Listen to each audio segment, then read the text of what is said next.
कैसे हैं आप सभी। आपका स्वागत है मेरी एक और नई वीडियो में।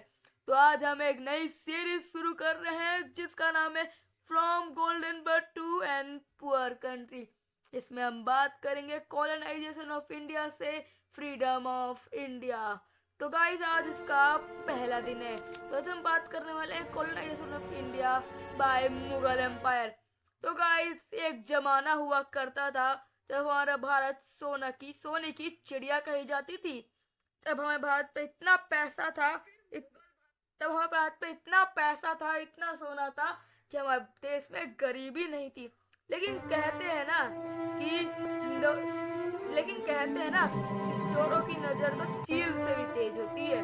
उसी प्रकार बहुत सारे मुगल एम्परर या फिर बहुत सारे राजाओं की नजर हमारे भारत के सोने पे पड़ गई, हमारे भारत की अमीरी पे पड़ गई। उसी कारण मुगलों ने 10 बार हमला किया हमारे देश पे। जब मुगल एम्पायर को यहाँ पे पाँव रखने में सालों बीत जाएगा। तो आज गाइस लेकिन आखिर ये मुगल एम्पायर खत्म कैसे हुआ? तो देखिए, सबसे पहले तो गाइस अकबर ने अपना राज्य इतना फैला दिया, पूरे भारत पे अपना कंट्रोल जमा लिया। लेकिन महाराणा प्रताप के आगे तो वो भी नहीं चल पाया मेरे मित्रों।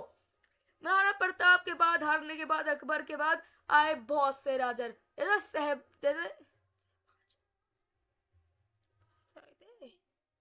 उसके बाद बहुत से राजा आए।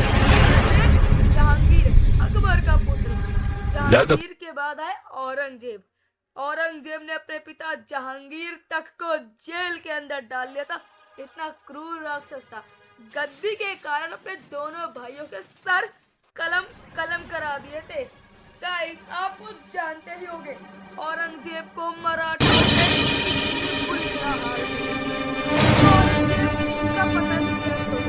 तो मित्रों, औरंगजेब युद्ध में बहुत ज्यादा व्यस्त रहते थे। औरंगजेब हरदम अपनी राजधानी से दूर रहते थे और सीमाओं से भी दूर रहते थे।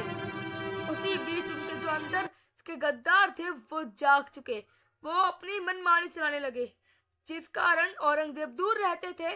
तो जो उनके गद्दार थे वो समझते थे कि हम यहाँ के राजा हैं, और इसी कारण ये सबसे बड़ा कारण था औरंगजेब के पतन का।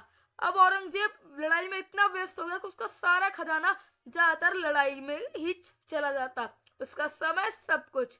लेकिन बोलते हैं ना, मराठाओं से हार उसको औरंगजेब को इतनी बार मिली कि वो डेक्कन जब तक शिवाजी महाराज के पुत्र संभाजी महाराज जिंदा थे तब तक डेक्कन में औरंगजेब अपनी पकड़ नहीं बना पाया और वो अपनी राजधानी भी नहीं पहुंच पाया। उसकी मृत्यु वहीं पर हो गई। उसके बाद औरंगजेब के बहुत से पुत्र आए, पर वो बहुत ज्यादा कमजोर राजा थे। मतलब उनको ना दिमाग नहीं था कि शासन कैसे करते हैं, लेकिन एक औरंगजेब दिमागदार था। तो गाइस उसके पुत्र आए, पर वो बहुत जल्दी हारने लगे। उसी बीच वास्को दा गामा नामक एक इंसान ने भारत से लेकर यूरोप तक की रास्ता खोज करी। सी रूट थी, उसकी खोज कर दी हमारे वास्को दा गामा सर ने।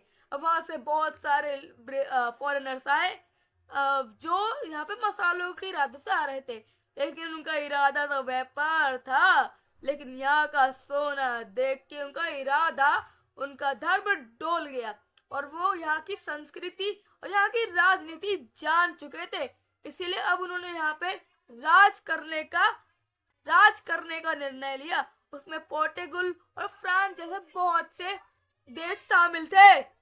जहाँ औरंगजेब ने मुंह की खाई थी मराठाओं से, आज वही ब्रिटिशर्स का राज था। जहाँ पोर्टुगल और फ्रांस ने गोवा जैसे हमारे पोर्ट पे कब्जा जमाना शुरू कर दिया था और वहां मुगलों बादशाहों का पतन हो रहा था।